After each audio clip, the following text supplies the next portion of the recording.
蛇族崇尚多神崇拜，種族遠祖、族內英雄、民間族神、道教同佛教神靈都係佢哋信奉嘅對象。而石神、樹神等自然物體演化嘅神靈，響佢哋眼中同樣神聖同崇高。雷國勝同佢嘅族人都相信，大自然係一個天然嘅藥庫。這個我們是要這個七姐妹就在這邊。哦，七姊妹。啊，七姐妹。就剛才這個。這個就是七姐妹。七姐妹還有。七姐妹好像是個消化系統。消化系統還有補腎，比較健脾。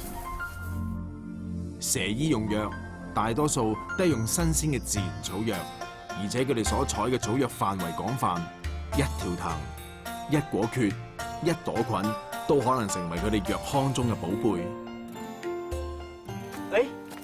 這邊攀在樹上就是海金沙。哦，這是海金沙。對。那你們怎麼用這個藥的？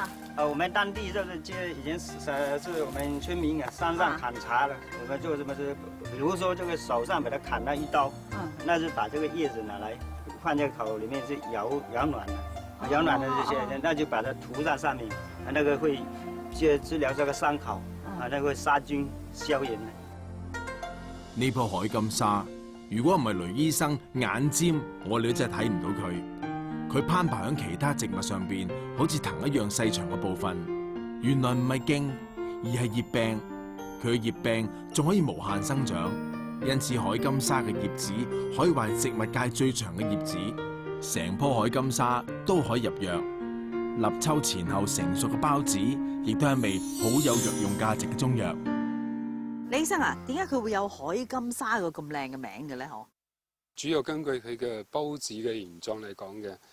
海金沙咧，佢嘅孢子啊，喺葉嘅背面啊，係佢嘅成熟嘅時候咧，係長喺個背面嘅。佢嘅形狀好似細沙咁樣，好靚嘅，所以叫做海金沙啦。哇，咁真係好神奇嚇！植物竟然有一個帶有海字嘅名，嗬？唔單止佢嘅神奇係呢樣啦，佢平時咧可以治療嗰個腎病，比如講鼻尿去減免啊。屙尿斜痛啊，同埋血尿啊，呢啲都可以嘅。蛇醫將海金沙嘅孢子稱為粉，佢哋會用海金沙粉煲水治療膀胱結石，而呢一種粉亦都係佢哋天然嘅止血貼。俗語話：靠山食山，靠海食海。下蒲蛇族久居山區，因此佢哋用山上嘅青草藥用得得心應手，而居住響下蒲海邊嘅人，佢哋治病保健都自有妙方。下蒲縣嘅地理位置得天獨厚，佢同時擁有外海同內海。佢內海東吳陽更加係著名嘅黃花魚故鄉。東吳陽邊嘅沙江鎮面朝大海，漁村入邊嘅人經已習慣咗大海呼吸嘅節奏。慷慨嘅大海給予勤勞嘅人們海入邊最珍貴嘅寶物——紫菜、海帶同牡蠣。我們小時候受到了驚嚇，我們父母親就會把牡蠣給洗乾淨，然後用清水燉了給我們吃，一般驚嚇就沒事了。郭月麗係下蒲縣沙江鎮嘅副鎮長。沙江有太多嘢能夠令佢自豪，而牡蠣響佢童年回憶入邊，唔單止一道美味佳肴，亦都係安神定經嘅良藥。呢隻船好得意啊！嗬，嗱，當地人咧就叫呢隻船咧做航空母艦喎。嗱，而家我就坐住航空母艦咧，就出海嗰度咧係揾牡蠣啦。嗱，牡蠣咧就係掛養喺海裏邊嘅，咁佢就好有藥用價值噶噃。咁我哋一齊出去睇下。養牡蠣響中國已經有好悠久嘅歷史，響宋代就有插竹養蠔嘅方法，而沙江人養牡蠣嘅方法就係掛養。沙江人掛養牡蠣，只要將牡蠣殼穿響繩子上邊，將繩子關喺海入邊，3-4個月之後，上面咧就爬滿晒指頭大嘅小牡蠣。小牡蠣唔需要任何照料，1年就可以成長收穫。沙江人都話佢哋係隨海水而來，靠海水而長。據說最好嘅牡蠣總係口閉得緊緊嘅。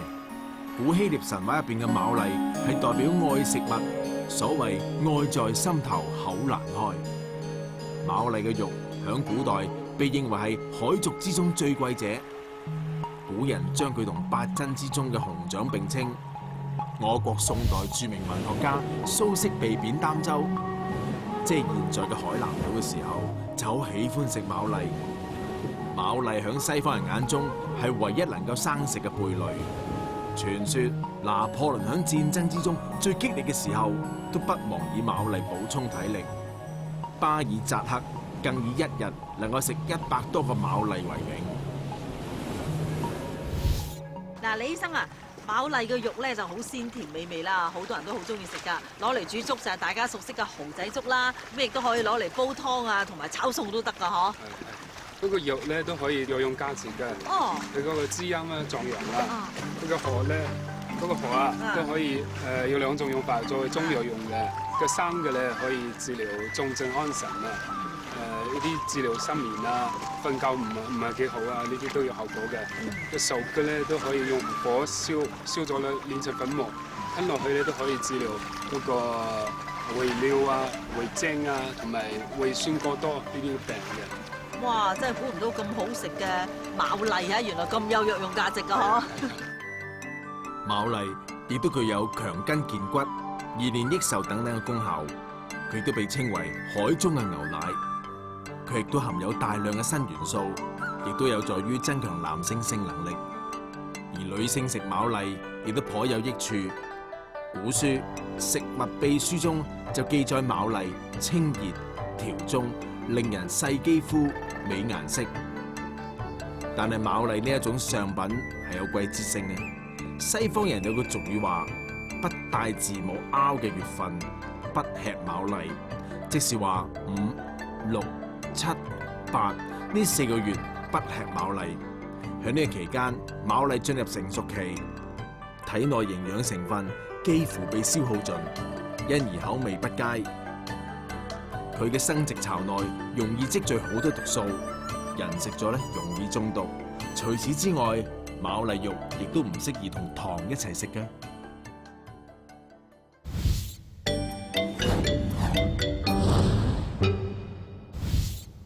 嗱，毛醫生啊，最近咧我工作就比較忙啦嚇，咁誒成日要走嚟走去咁樣，哇好多時搞到頸啊、膊頭啊、腰啊都好酸痛嘅喎，咁有咩辦法咧？是，現在就是這種頸肩腰腿痛呢，就是在這個工薪一族啊，或者是辦公室的白領人士當中呢，是非常常見的問題。但實際上我們在工作和生活當中呢，適當的注意一下，有幾個小的動作就可以幫助我們預防和緩解這些症狀。好啊，你教下大家啦。比如說，我們先說頸部吧。頸部，那麼我們就最簡單的一個就是用我們的頭來寫米字，就是按着心裡想着這個米字的筆畫來點頭。用個頭嚟到寫個米字嚇，即係心裏邊諗個米字。對，這樣的話，它就可以整個就是緩解我們整個這個放鬆這個頸部的這個肌肉。那麼第二個動作呢，就是用我們的手掌來捏這個頸部。就是從上到下捏3次，來回4次之後呢，你就會覺得我們頸部這塊呢會有點微微的發熱，然後就會覺得這個緊張的頸肌呢就慢慢的放鬆了。即係要比較用力少少去比較用力去撳自己嘅頸。對，第3個簡單的動作就是聳肩。聳肩，這樣的話它也可以舒緩我們頸肩部的這個壓力，就是放鬆頸肩部的肌肉。第4個動作就是用手掌來拍肩部。這些動作呢都是每邊12下就可以了。每一次做12下咧就得㗎啦，係啦。咁啊腰部咧，腰部應該點咧？腰部實際上也非常簡單，我們平常坐的辦公室，只要坐的凳子上，就可以通過一些簡單的方法，比如說挺腰。挺腰的方法，還有左右撫腰，再一個就是左右的腰部的轉動，再配合就是我們對這個腰部，也就是我們基本上腰帶這個位置呢，進行這個拍打以後呢，就會覺得這個腰部的這種肌肉的緊張就得到很好的緩解。那麼腿部就更簡單了，腿部的話，比如說我們扶牆，用這個放鬆這個腿部，然後進行這個蹬腳。好似踢腿咁樣嚇，蹬腳下蹬腳的動作，不就鋤頭腳嘅係咪？對，鋤頭腳，記住鋤頭腳嚇。那麼這樣呢，就可以放鬆我們的髖關節，還有我們的膝關節，就預防這2個關節的一些老化。好啊，唔該曬，毛醫生。中華仙草之首嘅石斛，究竟有咩本領可以1兩值千金？我哋點樣分辨真假嘅石盒呢？石盒花又點樣成為父親節之花呢？下一集芳草尋源帶你尋找呢個千金藥，仲有一段纏綿悱惻藥材愛情故事，獻俾天下父親。